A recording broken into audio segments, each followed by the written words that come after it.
from, if you're joining from Africa, Asia, Europe, America, or Australia, thank you very much.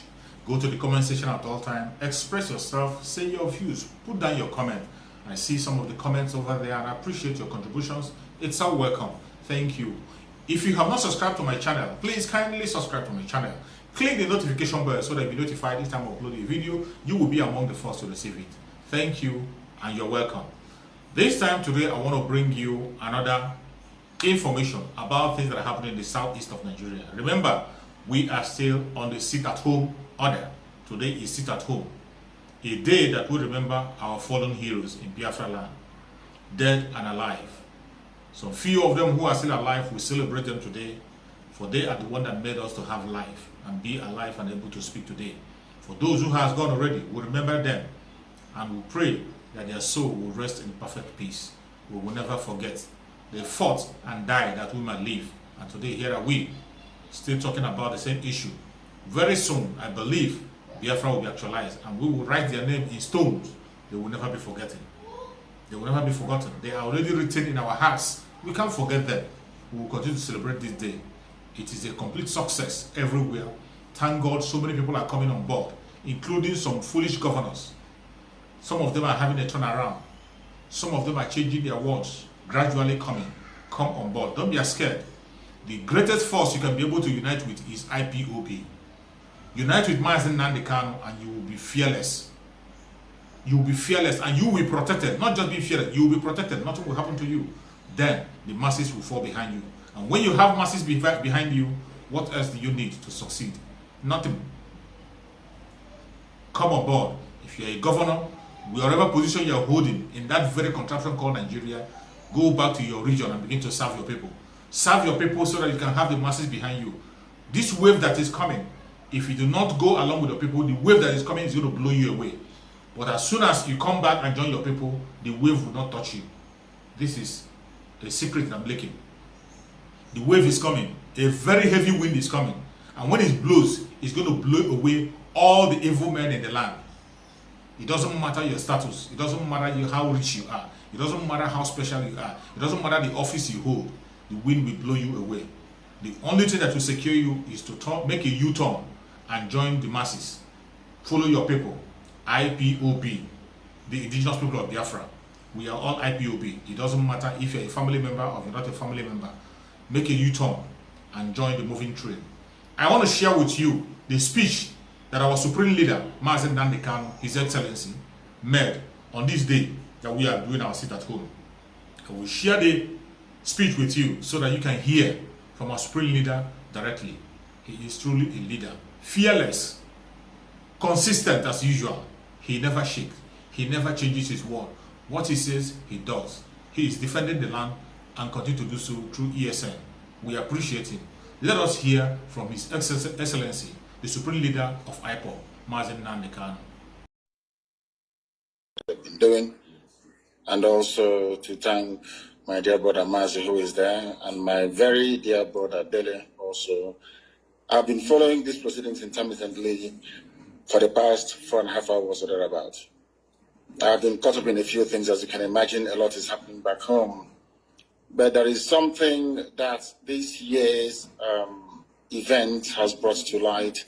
It is the camaraderie and unity of purpose amongst the people of the South, and to an extent those of us in the Middle Belt as well. And we must continue on this very plane until we all get what we are asking for.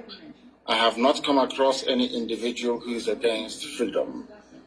Therefore, what we are asking for as a result of this very important occasion is that we must move forward together as one people, as an indivisible force, in order for us to demand what rightfully belongs to us, which is freedom.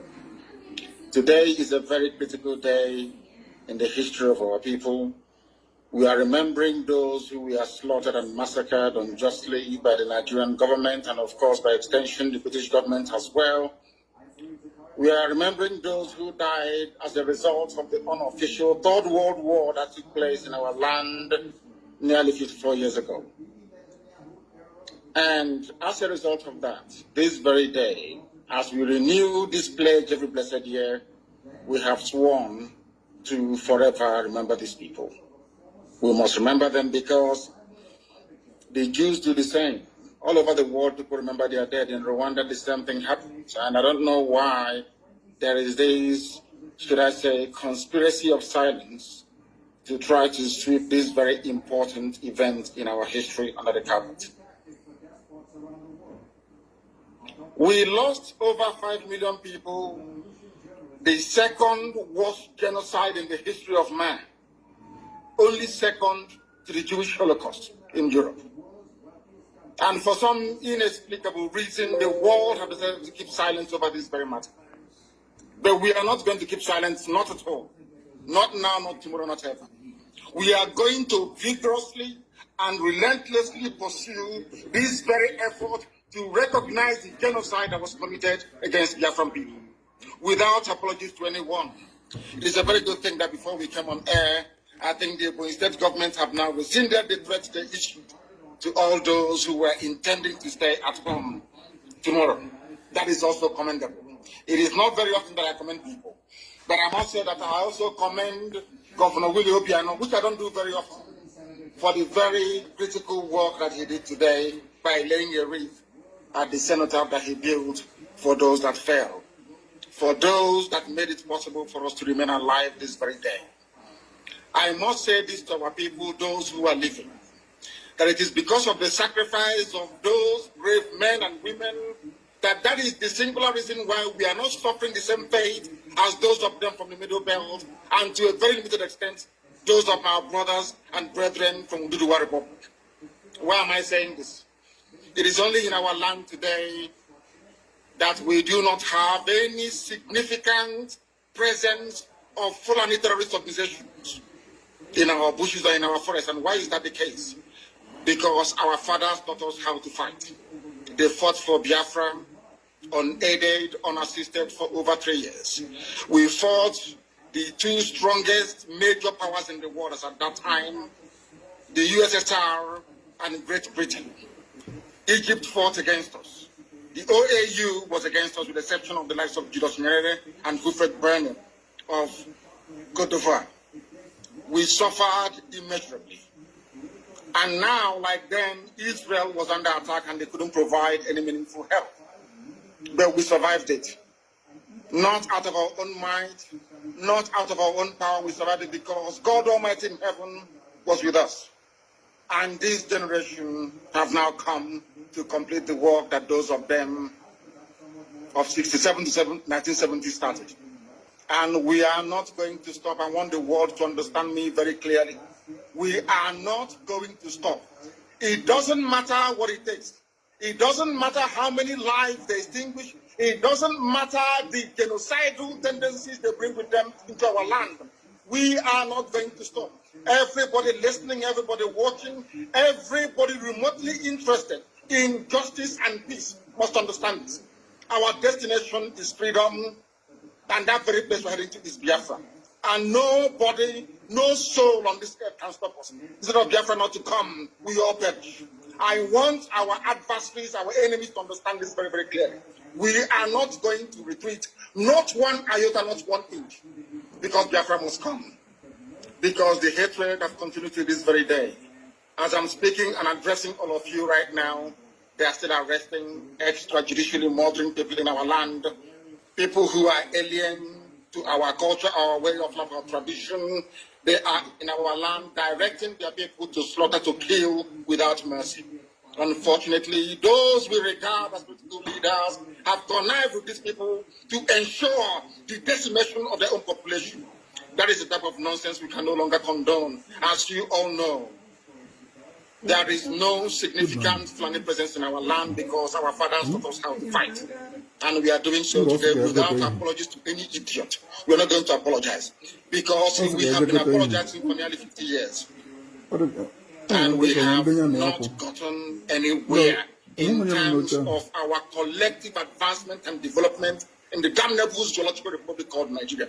That is why we must know what we're doing, and that is why anybody who is remotely interested in the affairs of our people must understand this, that we are determined, doubly determined. 50 years, or should I say 54 years, is a very long time. and 51 years since the end of the war. But now that we have come, or should I say, now that God Almighty in heaven, has them that we should come, we are not going to relent. We are not going to do anything whatsoever to jeopardize the sanctity and the holiness of this very mission. We love our people. We love every ethnic nationality that makes up Nigeria as it is presently constituted. We have no hatred towards anybody. We love peace. We love life. We love the progress of other people. But we are in a country where people hate us for no reason, where people despise us for no reason. And we can no longer go on apologizing. And Nigeria as a state, the entire Africa as a continent must acknowledge. The same way they acknowledge the genocide in Rwanda, they must rise up to acknowledge the genocide in Biafra land, or else there will be no peace nor development in the whole of Africa. And I'm not saying it apologetically. I am stating a fact that ought to be forcefully demanded for. With the compliance, I thank God for that. We are all coming back to our senses. Then I also appreciate some of the governors who have complied. For their some of the governors are actually coming to their senses. I hope that this should be a complete turnaround. Not just for the sit at home. There has to be a complete turnaround to focus on what we need, which is Biafra. Some of the governors came on board. The governor of Anambra State came on board to endorse the sit at home. Very, very clear. Endorse the sit at home. He also agreed that he lost his own father, lost his own mother. Nobody in that very South Eastern region that did not lose a family member in that very massacre. Rang me and apologized we all lost one person role that they played. I see no reason why we in the massacre of Biafra. Thank God that the governors are coming on board.